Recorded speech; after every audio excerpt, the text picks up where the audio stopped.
Assalamu alaikum, my dear all shining stars. Welcome back to another video. I hope you all are doing well. So basically, in this video, we are gonna cover the one-shot lecture of support and movement. Like most awaited video is here.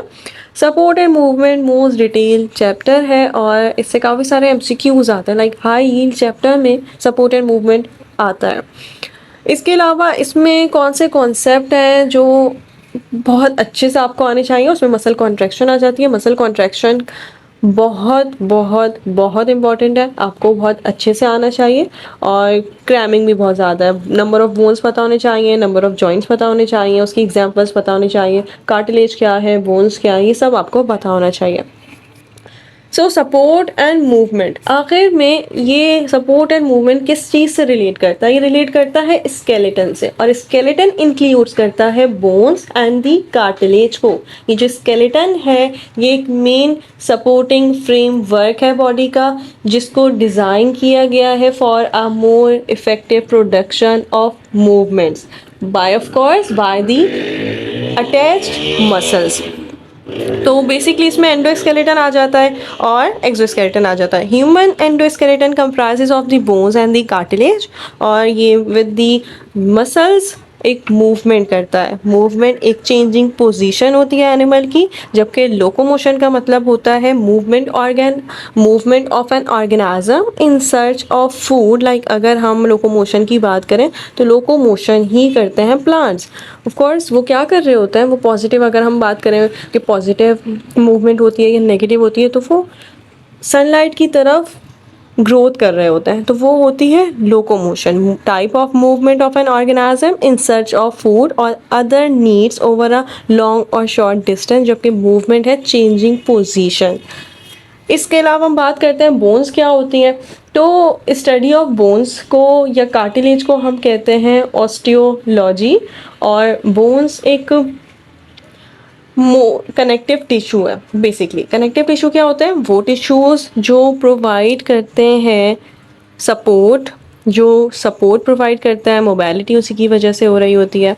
तो bones are the toughest living structure composed of different cells. 3 तरीके के sales होते हैं. एक होता है osteocyte, एक होता है ऑस्टियोक्लास्ट और एक होता है ऑस्टियोब्लास्ट. तो ये 3 सेल्स हैं, इनकी आपको पता होने चाहिए फंक्शंस. इसके अलावा हमने बात करनी है कि बोन्स के 3 डिस्टिंक्ट रीजन्स होते हैं. एक रीजन होता है ऑफ कोर्स एपिफाइसिस, एक होता है डायफाइसिस. एपिफाइसिस को टर्मिनल ब्रॉड पार्ट भी कहते हैं. हमें पता है ना कि एक होता है बोन का पार्ट ऊपर वाला और एक होता है नीचे वाला. तो ये जो टर्मिनल ब्रॉड पार्ट है ये एपिफाइसिस कहलाता है, जो एंड है बोन का. और ये जो मिडल पार्ट होता है लॉन्ग लेंथ, उसको हम डायफाइसिस कहते हैं या शाफ्ट कहते हैं. ठीक है.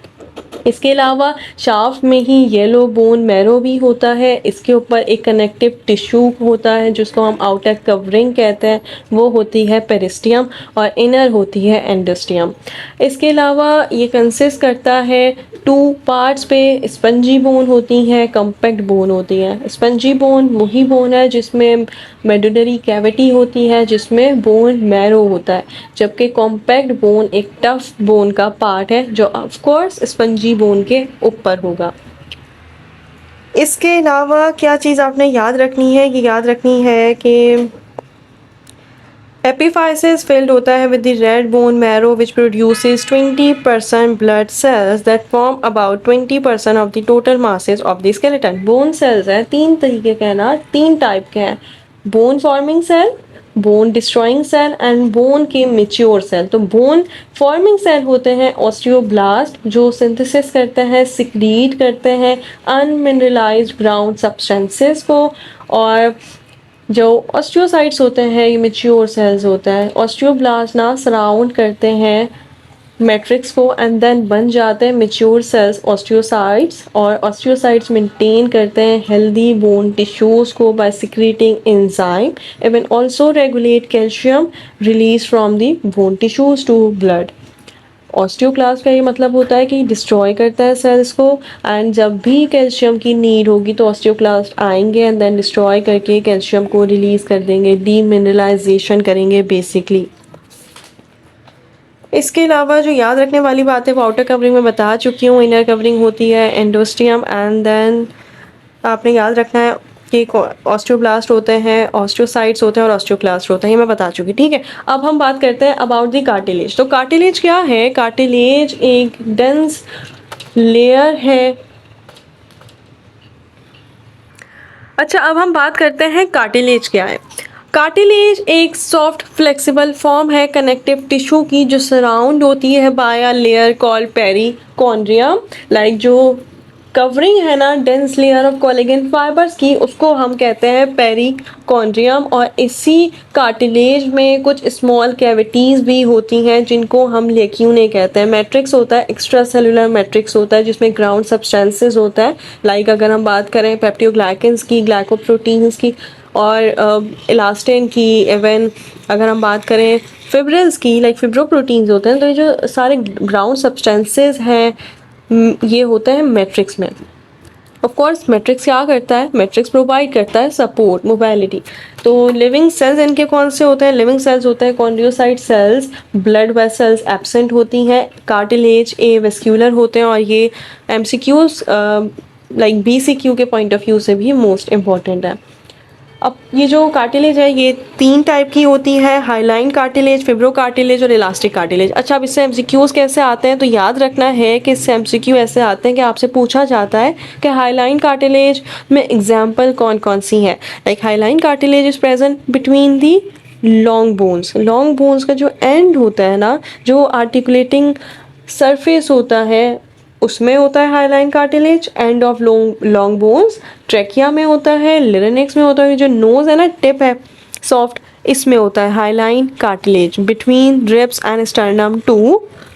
इसके अलावा फिब्रो कार्टिलेज होता है। तो फिब्रो कार्टिलेज याद रखना है, एक एग्जांपल आती है हमेशा, ये प्रेजेंट होता है इंटरवर्टिब्रल डिस्क में, नी जॉइंट में। नी जॉइंट जो होता है ना, उसमें एक फिब्रो कैप्सूल होता है, ठीक है। तो वहाँ पे आपने याद रखना है कि नी जॉइंट में होता है और पेक्टोरल गर्डल में होता है। इसके अलावा इलास्टिक कार्टिलेज है। तो इलास्टिक कार्टिलेज ई से याद रखना है, एपिग्लॉटिस में, स्टेशियन ट्यूब में, एयर फ्लैप में और एयर एक्सटर्नल पेना में, ऑडिटरी ट्यूब में, इसमें होता है elastic cartilage. E for epiglottis, external and internal auditory tube, eustachian tube, pinna of the ear and larynx. यहाँ पे ये पूरा इसका दिया हुआ है डिफरेंस। एंड देन है ह्यूमन स्केलेटन।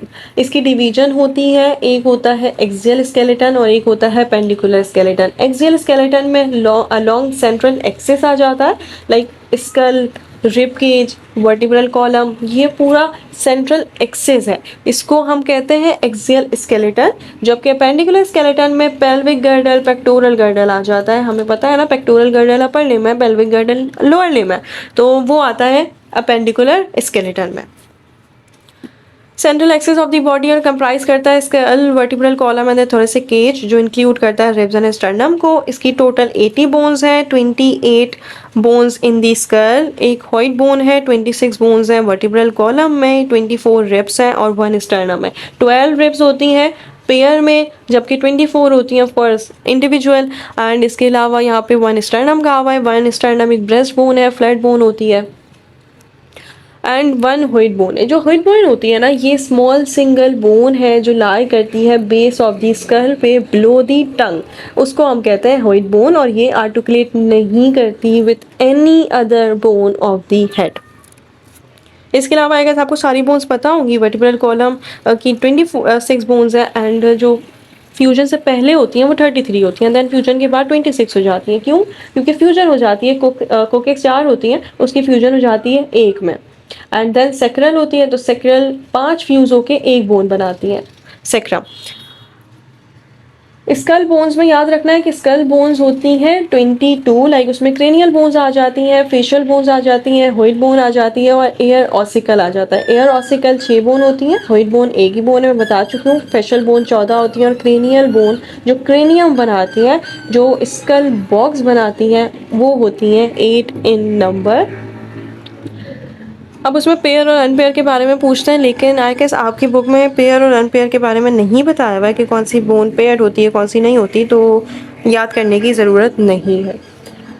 फेशियल बोन्स हैं वो 14 होती हैं और एयर ऑसिकल है, ये पेयर्स होती हैं। लाइक जो मेलियलस है, इनकस है, स्टेप्स हैं, ये होती हैं एयर ऑसिकल पेयर में 3 बोन्स, जबकि इंडिविजुअल 6 बोन्स है, ठीक है। एंड हेड है, तो हेड में हमारे पास पूरी बोन आ जाती है। लाइक स्कल में कौन कौन सी बोन आ रही है, फेशियल और क्रेनियल, जबकि हेड में हमने हॉइड बोन और एयर ऑसिकल को भी मिला दिया। तो इसलिए हम कहते हैं कि यहाँ पे थोड़ा सा कंफ्यूजिंग दिया हुआ है कि हमारे पास स्कल में 28 बोन्स होती है। नो, स्कल में 22 बोन्स होती हैं, हेड में 29 बोन्स होती हैं। इसके अलावा आपने याद रखना है पेंडिकुलर स्केलेटन, तो इसमें 126 बोन्स होती हैं। Pelvic girdle and pectoral girdle. Pectoral girdle provide structural support to the upper region of the body, और total number of bones associated with pectoral girdle are 64। Of course 126 bones हैं total और 64 bones हैं pectoral girdle में, both sides, जो include करता है 2 clavicle and 2 scapula both side in pectoral girdle. जबकि जो इंटीरियर आर्म है वो एसोसिएट करता है, उसमें 2 ह्यूमरस होती हैं, 2 रेडियस होती हैं, 2 अल्ना होती हैं, 16 कार्पल्स, 10 मेटाकार्पल्स एंड 28 फेरेंजेस। ये मैंने वीडियो भी बनाई थी, आप उसमें कर सकते हैं, आपको आसानी से समझ आ जाएगा। ये क्लेविकल है, ये स्केप्यूला है, ये ह्यूमरस है आर्म की bone, and then forearm आ जाता है, फोर आर्म पे रेडियस और अल्ना होती है, एंड देन फिर रिस्ट बोन आ जाती है, कार्पल, मेटाकार्पल, ये जो फॉर्म कर रहा है हमारी पाम को, एंड देन फेलेंजेस आ जाती हैं हमारी डिजिट्स की बोन्स, तो ये 14 होती हैं, जबकि हमारा जो थंब है उसमें होती हैं सिर्फ 2 phalanges. And then pelvic girdle है, तो इनको हम हाइंड लिम्ब भी बोन्स कहते हैं और इसको हम लोअर लिम्ब भी कहते हैं। ये सपोर्ट करता है बॉडी वेट को, हेल्प करता है मूवमेंट एंड प्रोटेक्ट करता है पेल्विक विसरा को, including parts of the urinary system, reproductive organs. 62 है इसमें बोन्स, और ऑफ कोर्स 62 ईच में है। इसके अलावा आपने ये याद रखना है कि फॉर्म्ड होता है by 2 ilium, 2 pubis and 2 ischium bones. Like ये जो हिप बोन होती है ना, इसमें होता है इलियम, प्यूबिक एंड इस्चियम, इन तीनों से एक बन रहा है हिप बोन, प्यूबिस बोन। तो आपने याद रखना है कि ऑफकोर्स जब फ्यूजन होगी राइट और लेफ्ट पे दोनों है, तो इसलिए लिखना है 2 इलियम है, 2 प्यूबिस एंड 2 इस्चियम है। All these bones are fuse to form innominate hip और curved coxal bones in 2 halves. इसके अलावा यहाँ पे यही बताया हुआ है कि ये प्यूबिक सिम्फाइसिस क्या होता है। प्यूबिक सिम्फाइसिस ना, प्यूबिक का यहाँ पे आप ये देखें, इलियम है, इस्चियम है एंड प्यूबिस है। प्यूबिस का एक पार्ट होता है जो आर्टिकुलेट कर रहा होता है विद अदर प्यूबिक पार्ट, तो उसको हम कहते हैं प्यूबिक सिम्फाइसिस। एंड देन इसकी वजह से ज्वाइनिंग हो रही होती है। ये आई गेस आपको कोई दी हुई हो, हाँ ये, तो ये प्यूबिक सिम्फाइसिस ये पार्ट कहलाता है, दोनों ही आर्टिकुलेट कर रहे होता है, ठीक है। यहाँ पे कहा हुआ है कि रिंग लाइक शेप होता है गर्डल का, is due to the joining of the coxal bone with the sacrum of the vertebral column at interior side. यहाँ पे होता है सेक्रम, ठीक है, इसके बीच में जो गैप है ना उसमें, और between pubic part calls pubic symphysis. Posterior limbs include 2 femur, of course एक राइट की होगी एक लेफ्ट की होगी, प्यूबिक फीमर है। एंड देन अगर हम लेग की बात करें तो लेग में टिबिया एंड फिब्यूला होती है। एंड देन हमारा फुट है, फुट पे 3 टाइप की बोन्स होती हैं, tarsals, metatarsals and the phalanges. इसके अलावा टाइप्स ऑफ जॉइंट्स हैं, तो जो जॉइंट है या आर्टिकुलेशन है, ये प्लेस है जहाँ पे 2 बोन्स या एटलीस्ट 2 होनी चाहिए, 2 और मोर देन 2 बोन्स आर्टिकुलेट कर रही होती हैं एक दूसरे के साथ। इस साइंटिफिक स्टडी को हम कहते हैं एथ्रोलॉजी, और इसकी क्लासिफिकेशन होती है 3 टाइप के जॉइंट होते हैं, फिब्रस जॉइंट, कार्टिलेजिनस जॉइंट और साइनोवियल जॉइंट। इवन इसको ये भी कहते हैं कि फिब्रस जॉइंट है मतलब immovable joint, cartilaginous joint slightly movable joint होता है, और जो साइनोवियल जॉइंट है वो फ्रीली मूवेबल जॉइंट है। Fibrous joint adjacent bones are directly connected to each other by a fibrous connective tissue is known as of course fibrous joint, और इस joint में bones बिल्कुल भी move नहीं करती, ठीक है, तो गैप नहीं होता, नैरो और वाइड होती है। इसके अलावा बोन्स ऑफ स्कल जिसको हम सिच्योर कहते हैं उसमें ये जॉइंट होता है। ऑफ कोर्स आपका जो ब्रेन है, बोन्स ऑफ स्कल है, ये मूव कर रही होती है, नहीं करती, तो इसमें कौन सा जॉइंट है, इसमें है फिब्रस जॉइंट। इसके अलावा रूट ऑफ टीथ है, socket in the maxilla, mandible, sharp region है लॉन्ग बोन्स का फोर आर्म में, लेग में, तो ये भी मूव नहीं करती। इसके अलावा कार्टिलेजिनस जॉइंट है, तो कार्टिलेजिनस जॉइंट का मतलब है कि ये वो जॉइंट है जो कार्टिलेज से मिलके बना हुआ है। कार्टिलेज क्या था, एक सॉफ्ट कनेक्टिव टिश्यू था। कनेक्टिव टिश्यू कौन से होते हैं? वो टिश्यू जो सपोर्ट प्रोवाइड करता है। तो यहाँ पे जॉइंट ज्वाइन होंगे with two bones articulated by a hyaline और दी फिब्रो कार्टिलेज। ये कहाँ होता है? ये होता है इंटरवर्टिब्रल डिस्क में और एन्युलस फिब्रोसिस में।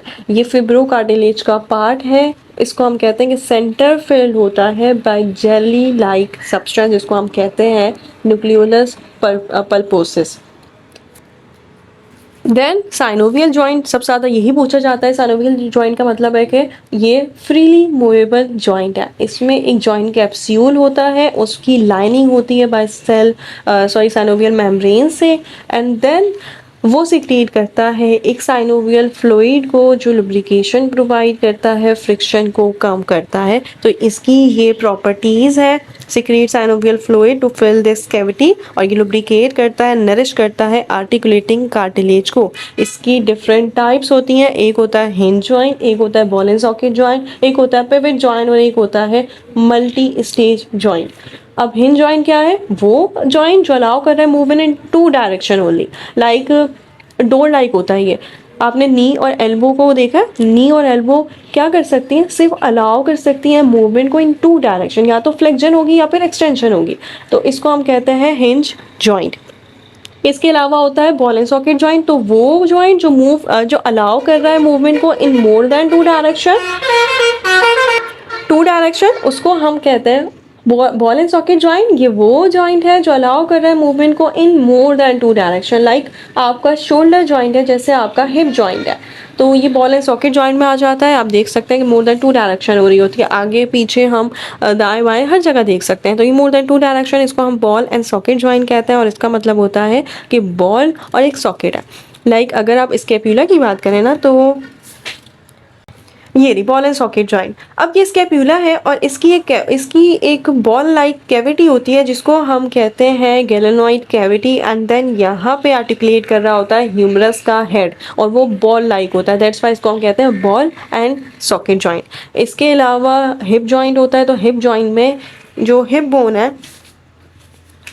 इसमें भी एक कैविटी होती है जिसको हम कहते हैं एसिटाब्यूलम। तो ये जो एसिटाब्यूलम है ये फ्यूज करता है with the head of the femur, that's why इसको हम कहते हैं बॉल एंड सॉकेट जॉइंट। मैंने सोचा है कि इस पर एक वीडियो बनाऊंगी ताकि आसानी से समझ आ जाए। ग्लाइडिंग जॉइंट होता है। तो ग्लाइडिंग जॉइंट का मतलब है जो ग्लाइड कर रहा होता है। It's also called the plane joint, और ये लिमिटेड मूवमेंट प्रोवाइड करता है, जैसे वर्टिब्रल कॉलम में होता है, जैसे रिस्ट में होती है, बहुत बहुत माइनर मूवमेंट हो रही होती है। दैट्स वाई इसको हम कहते हैं ग्लाइडिंग जॉइंट। जबकि कॉन्डिलॉइड जॉइंट का मतलब होता है जिसमें कॉन्डाइज होता है। लाइक आप नी देखेंगे ना, तो नी में ना कॉन्डाइज होता है। मैं इंशाल्लाह नेक्स्ट एक वीडियो बनाऊंगी सेपरेट और उसमें सारी जॉइंट करवाऊंगी। तो नी में ना इसमें नी जॉइंट में कॉन्डाइज प्रेजेंट होता है, इसलिए इसको कहते हैं कॉन्डिलाइड जॉइंट। और यहाँ पे लिखा हुआ है मॉडिफाइड बट स्ट्रक्चरली डिफरेंट होता है बॉल एंड सॉकेट जॉइंट से, that allow for movement in all direction. For example radiocarpal joint and the knee joint, इसमें कॉन्डाइज होता है। इसके अलावा फ्लेक्जन होती है, फ्लेक्जन बेंडिंग को कहते हैं। एक्सटेंशन होती है, उसको हम जो अगर हम आर्म को स्ट्रेट कर रहे हैं तो इसको हम कहेंगे एक्सटेंशन। अगर हम लेग को स्ट्रेट कर रहे हैं तो इसको हम एक्सटेंशन कहेंगे। अगर हम बेंड कर रहे हैं तो इसको हम फ्लेक्जन कहेंगे। अबडक्शन होती है। अबडक्शन का मतलब है away from the axis.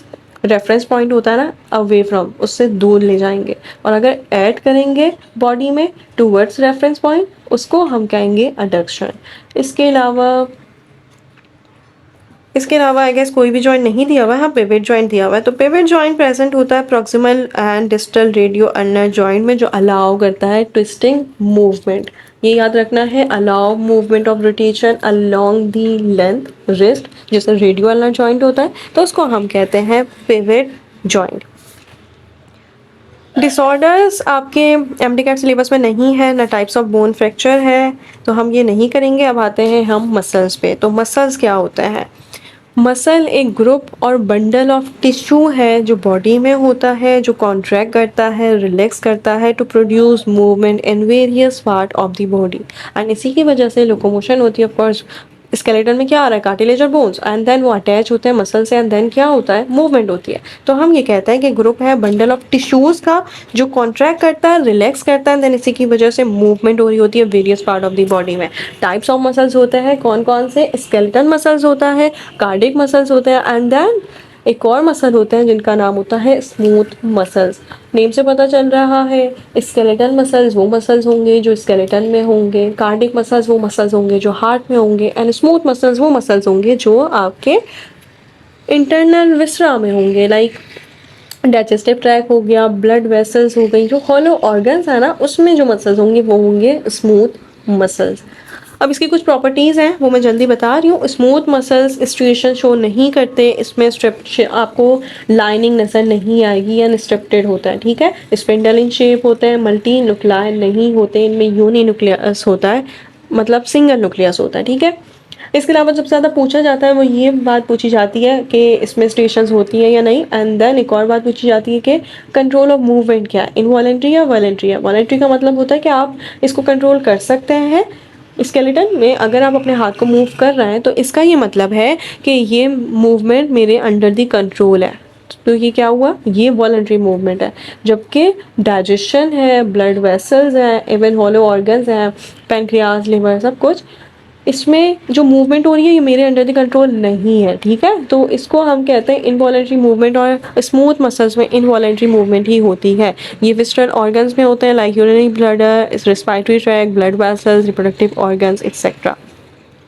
Spindle in shape होते हैं और सिंगल न्यूक्लियस होता है। इसके अलावा कार्डिक मसल्स हैं तो ये हार्ट में सिर्फ प्रेजेंट होंगे, ये स्ट्रेटेड होते हैं, इनमें इरेगुलर स्ट्रक्चर्स आपको नजर आएंगी, बट ये ब्रांच्ड होता है। सबसे ज़्यादा पूछा जाता है ऑफ कोर्स हार्ट फटीक नहीं होता, हार्ट बहुत ज़्यादा कॉन्ट्रैक्ट कर रहा होता है, बट क्या वो फटीक होता है, नहीं होता, मतलब वो थकता है। फटीक का मतलब होता है यूनेबल टू डू वर्क।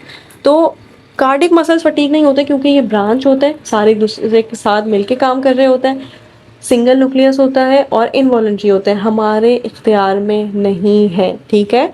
हम इसको कंट्रोल नहीं कर सकते, ऑटोनॉमिक नर्वस सिस्टम से कंट्रोल हो रहा होता है, जबकि सोमैटिक नर्वस सिस्टम हम कर चुके हैं coordination and control. Somatic nervous system वो नर्वस सिस्टम था जो सपोर्ट कर रहा था, जो कंट्रोल कर रहा था स्केलेटल सिस्टम को, जबकि smooth muscle, cardiac muscle under the control होता है ऑटोनॉमिक नर्वस सिस्टम। ओके इसके अलावा इंटीग्रेटेड डिस्क होती हैं। आप जब इसको माइक्रोस्कोप के अंदर देखेंगे तो मैं कोशिश करूँगी कि एक वीडियो उस पर भी बना दूँ, दिखा दूँ कि अंडर द माइक्रोस्कोप कैसे दिखते हैं, तो आपको पता चलेगा कि ये सेल्स में एक इंटरक्लेटेड डिस्क होती हैं। ये देख रहे हैं आप, इंटरक्लेटेड डिस्क ये पूरी प्रेजेंट होती हैं, फिर ब्रांच होते हैं, ठीक है। इसके अलावा अब स्केलेटल मसल्स हैं। स्केलेटल मसल्स बहुत इजी है, मोस्ट अबंडेंट टाइप है ये मसल्स की, ह्यूमन बॉडी में होते हैं, रेगुलर स्टेप आपको नज़र आते हैं, स्ट्रिएशंस नज़र आती हैं, तभी हम इनको कहते हैं स्ट्रेटेड होता है। इनकी शेप ये होती है कि सिलेंड्रिकल होते हैं या फिर स्पिंडल भी कभी कभार होता है। माइटोकॉन्ड्रिया इसमें बहुत ज़्यादा होता है, मल्टी न्यूक्लिएटेड होते हैं, वॉलेंट्री मतलब वॉलेंट्री मोशन होती है इनकी, ये अंडर दी कंट्रोल होते हैं, हम इनको कंट्रोल कर सकते हैं। Slow to rapid can get fatigue, इसका ये मतलब होता है कि आहिस्ता आहिस्ता जैसे हम मूवमेंट को बढ़ाते जाएंगे ये फटीग हो जाएंगे, यूनेबल टू डू वर्क। कहाँ पे होते हैं ये, आर्म्स में, लेग में, नेक में होते हैं, अरेंज होते हैं बंडल्स में, and the patterns of striations और मसल सरफेस, ये डिफरेंस दिया हुआ है आप पढ़ सकते हैं। एंड देन है structure of skeletal muscle. Structure बहुत ईजी है, मैं जल्दी जल्दी पढ़ाऊँगी। देखो स्ट्रक्चर का मतलब है पूरा एक मसल है, ठीक है, यहाँ पे पूरा मसल दिया हुआ है और ये कवरिंग याद रखनी है, मसल की कवरिंग है एपीमाइसियम, ठीक है। एंड देन हमने ये मसल को अंदर देखा तो इसमें फेसिकल्स थे। फेसिकल का मतलब है जब हम पढ़ते हैं मसल्स को तो हम यही पढ़ते हैं ना कि एक मसल है, देन उसमें मसल बंडल्स हैं, बंडल को फेसिकल भी कहते हैं, एंड देन उसमें मसल फाइबर्स हैं जिससे मसल बंडल बन रहा है। और मसल फाइबर किससे बन रहा है, मायोफिब्रिल्स है। मायोफिब्रिल्स में थिक और थिन फिलामेंट्स होता है, ये याद रखना है। तो यहाँ पे पूरा मसल है और उसकी आउटर कवरिंग है एपीमाइसियम। देन हमने बंडल निकाला, बंडल को फेसिकल भी कहते हैं, उसकी जो कवरिंग है उसको हम कहते हैं पेरीमाइसियम। एंड देन जो बंडल है उसमें से एक फाइबर निकाला गया है, मसल फाइबर निकाला गया है, और ये मसल फाइबर किससे बन रहा है, मायोफिब्रिल्स है, ठीक है। तो मायोफिब्रिल्स में क्या होता है, फिलामेंट्स होते हैं, थिक और thin filaments like actin and myosin, और इसी की वजह से कॉन्ट्रैक्शन हो रही होती है। सार्कोलीमा क्या होता है, और ये पूछा जाता है कि सार्कोप्लाज्म क्या होता है। तो सार्कोलीमा बेसिकली सिर्फ और सिर्फ मेम्ब्रेन है। मसल की मेम्ब्रेन को सार्कोलीमा कहते हैं, जबकि सेल की मेम्ब्रेन को सेल मेम्ब्रेन कहते हैं, प्लाज्मा मेम्ब्रेन कहते हैं। सार्कोप्लाज्म का मतलब है साइटोप्लाज्म ऑफ द सेल को हम liquid portion of the cell को हम क्या कहते हैं, साइटोप्लाज्म, जबकि साइटोप्लाज्म ऑफ मसल को हम कहते हैं सार्कोप्लाज्म। इसके अलावा न्यूरोमस्कुलर जंक्शन होता है neurons and the muscle, like neurons और मसल के बिटवीन में जो इंटरेक्शन हो रही है उसको हम कहते हैं न्यूरोमस्कुलर जंक्शन, और इसी की वजह से मसल की मूवमेंट हो रही होती है, ठीक है। जब न्यूरोमस्कुलर जंक्शन होगा तभी न्यूरॉन्स मसल को एक इम्पल्स ट्रांसफ़र करेंगे एंड देन मसल कॉन्ट्रैक्ट करेगा। जो कमांड आएगा उसके बिल्कुल उसके तरह उसके लिए लाइक जो कमांड आ रहा है वो कोई भी कमांड हो सकता है, मसल को कॉन्ट्रैक्शन का हो सकता है, रिलैक्सेशन का हो सकता है, तो वो फिर वही काम करेगा। तो हमने क्या बात करी कि फेसिकल होता है, बंडल होता है, each group of fibres, fascicle surround होता है पेरीमाइसियम से, और इनसाइड ऑफ फेसिकल एक मसल फाइबर होता है जो इन्वलप्ड होता है थिन कनेक्टिव टिश्यू लेयर में कोलेजन के, और वो होता है एंडोमाइसियम, ठीक है। अल्ट्रा स्ट्रक्चर की बात कर ली हमने कि मायोफिब्रिल्स होते हैं, किसमें, मायोफिब्रिल्स होते हैं मसल फाइबर्स में, एंड देन मायोफिब्रिल्स ही बनते हैं किससे, मसल फिलामेंट्स से। फिलामेंट्स होते हैं एक्टिन और मायोसिन।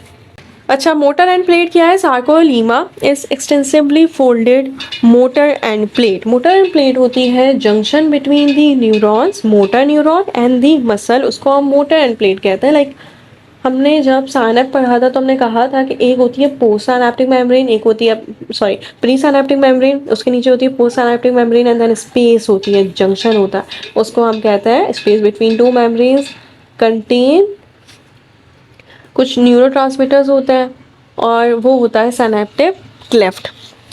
तो मोटर एंड प्लेट क्या है, केमिकल साइनैप्स है जो फॉर्म होता है साइड जहाँ पे मसल कॉन्ट्रैक्ट कर रहे होते हैं with the neurons. And then T tubules है, तो T tubules is nothing but the inward extension of the sarcoplasmic reticulum, ठीक है, that runs perpendicular and connected with the sarcoplasmic reticulum. ये टी ट्यूब्यूल्स कनेक्टेड होते हैं पूरी membrane से, and then उस एक्सचेंज पोटेंशियल को जो जनरेट हो रहा है यहाँ पे पूरा ट्रांसफ़र करता है इस सिग्नल को, ताकि पूरे मसल फाइबर या पूरा मसल कॉन्ट्रैक्ट हो। अच्छा, सार्कोप्लाज्मिक रेटिकुलम में थोड़े बहुत बच्चे कंफ्यूज होते हैं। देखो, सार्कोप्लाज्मिक रेटिकुलम एक मॉडिफाइड फॉर्म है स्मूथ एंडोप्लाज्मिक रेटिकुलम की। हमने स्मूथ एंडोप्लाज्मिक रेटिकुलम पढ़ा था तो हमने कहा था कि इसमें प्रोटीन नहीं बनता, इसमें आरएनए नहीं होता, ठीक है।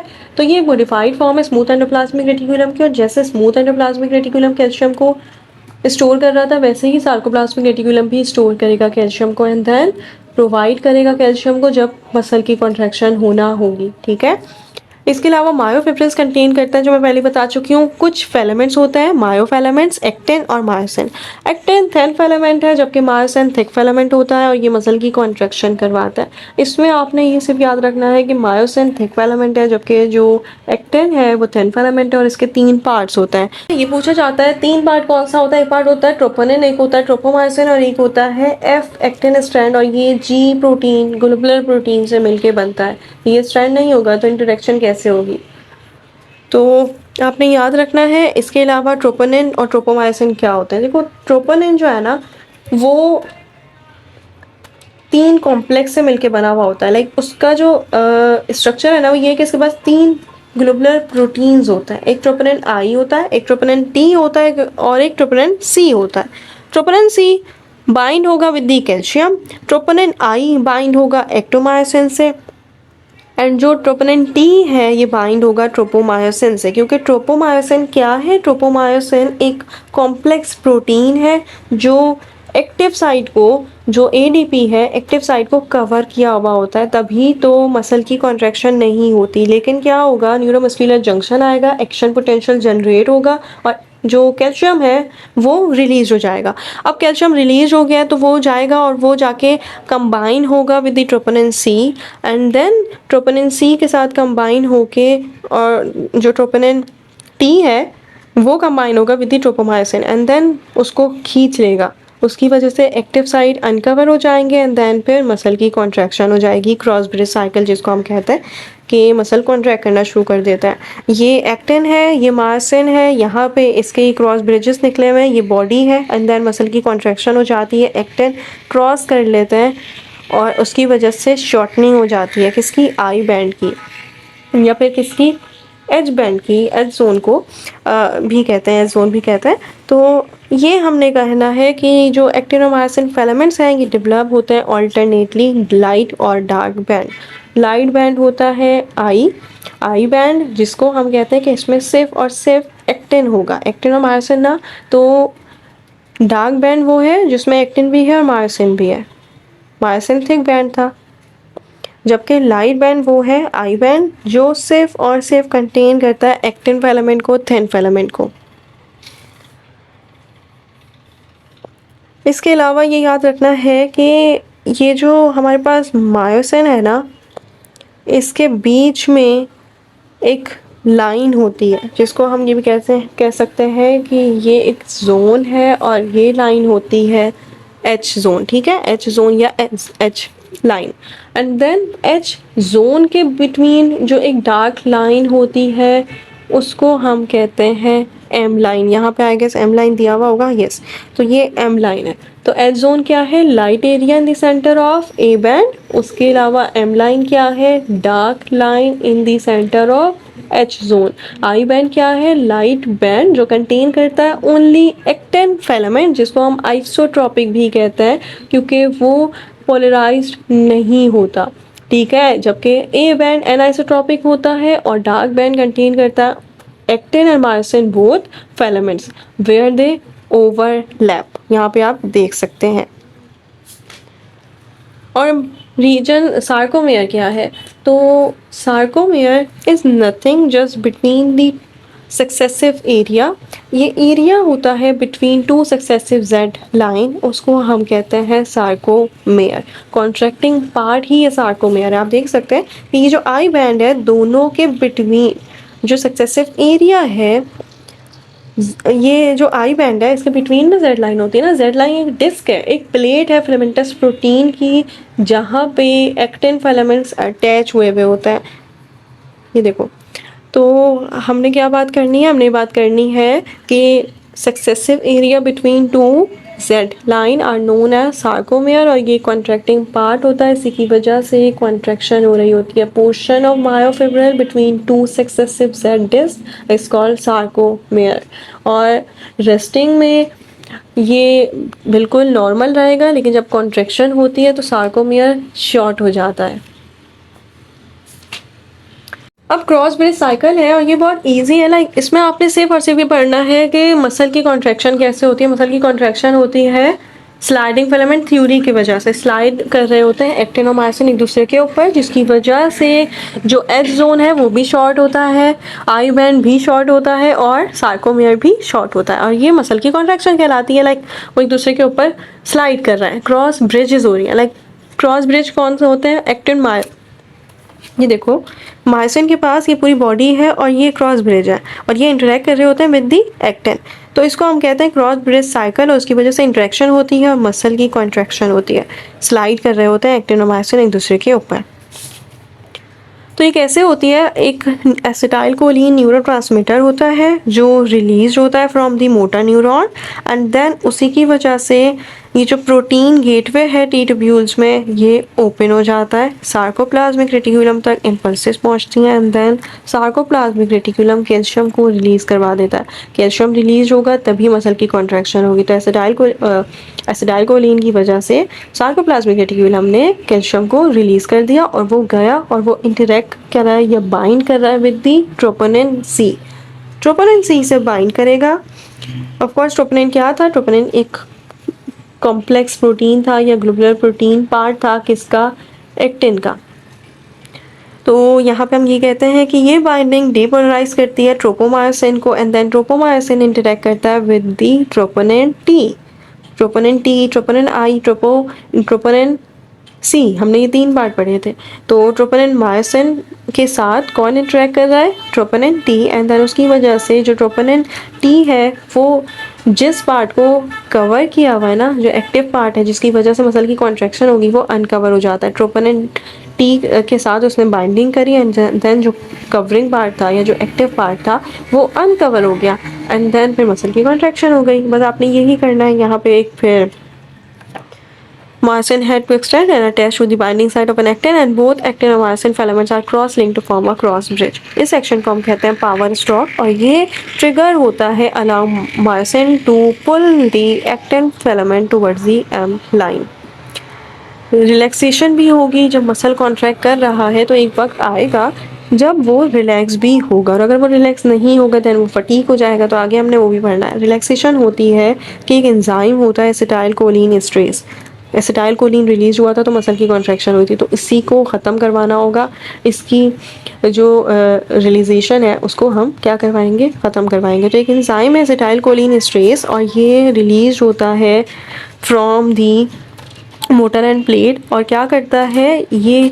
प्रिवेंट करता है सिंगल नर्व इम्पल्स को from continuously stimulating muscle fibre, उसकी वजह से मसल कॉन्ट्रैक्ट नहीं करता। कैसे? क्योंकि ये जो सेकेंड इवेंट है जब एसिटाइलकोलिन ब्रेक डाउन हो रहा है from the acetylcholine esterase stimulus to the sarcolemma in the membrane with in the muscle fibre cease. किसकी वजह से? क्योंकि जो कैल्शियम है जो वो जा रहा था उस इम्पल्स की वजह से जो आ रही है फ्रॉम दी एसिटाइलकोलिन वो नहीं आएगी एंड देन कैल्शियम वापस से चला जाएगा इनटू दी सार्कोप्लाज्मिक रेटिक्यूलम और कॉन्सिक्वेंटली मसल फाइबर रिलैक्स हो जाएंगे। एक्शन एंटागोनिस्ट भी होता है फ्लेक्सर मसल और एक्सटेंसर मसल्स। हैमस्ट्रिंग मसल्स का मतलब होता है कि 3 इंडिविजुअल मसल्स हैं जो लोकेट करती हैं बैक ऑफ दी थाई में, ओरिजिनेट फ्रॉम दी हिप और इंसर्टिंग इनटू दी नी। यह भी आपने पढ़ना है। हैमस्ट्रिंग मसल्स का मतलब होता है कि ये नी को एक्सटेंड करवा रहे होते हैं। इसमें 3 मसल आ जाता है, bicep femoris, semitendinosus and सेमीमेम्ब्रेनोसिस।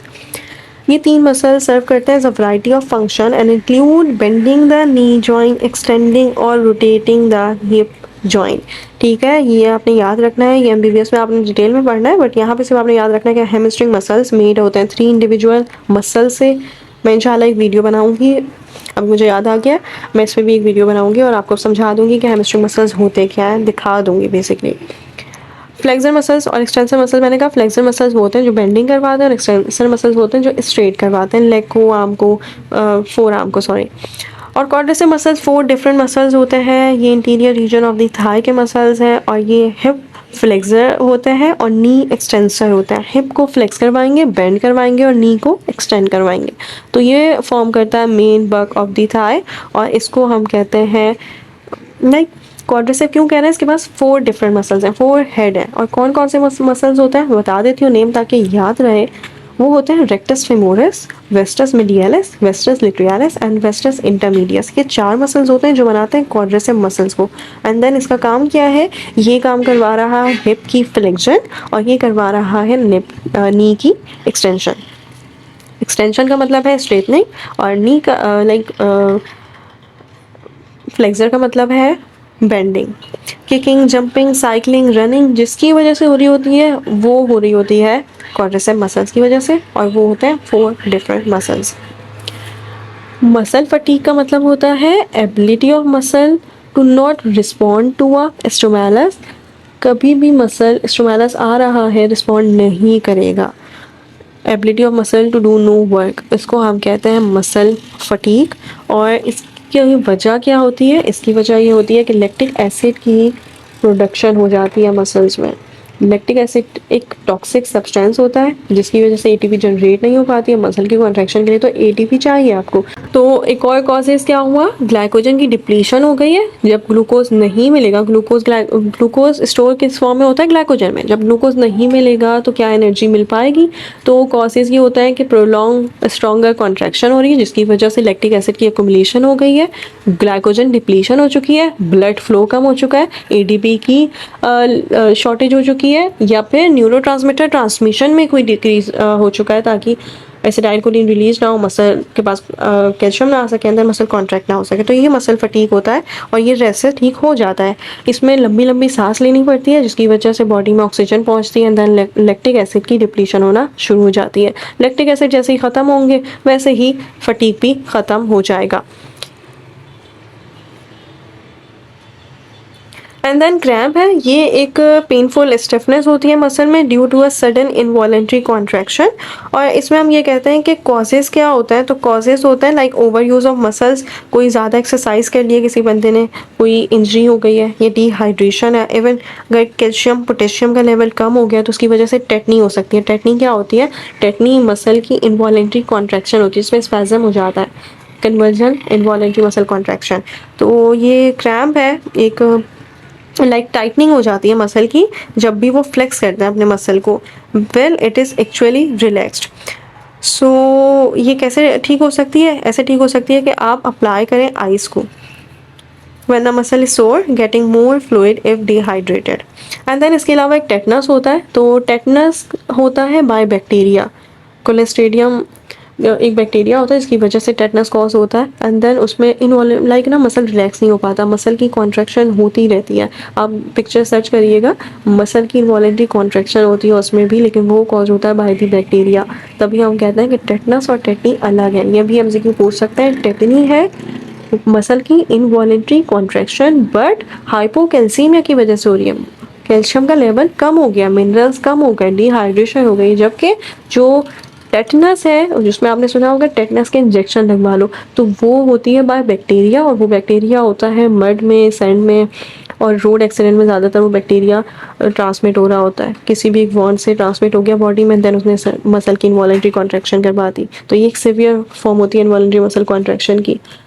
So that's it. ये एक बहुत इजी चैप्टर था और थोड़ा सा कॉन्सेप्चुअल भी है, थोड़ा सा क्रैमिंग भी है लाइक, लेकिन फिर भी आप लोग इंशाल्लाह बहुत अच्छा कर लेंगे। आई होप कि समझ आ गया होगा। All the best to all of you, इंशाल्लाह you all will take it with good marks. जो जो चीज़ें मैंने बताई हैं मोस्टली यही एमसीक्यूज में पूछा जाता है, और if you have any query then please ask without any hesitation. अल्लाह हाफिज़।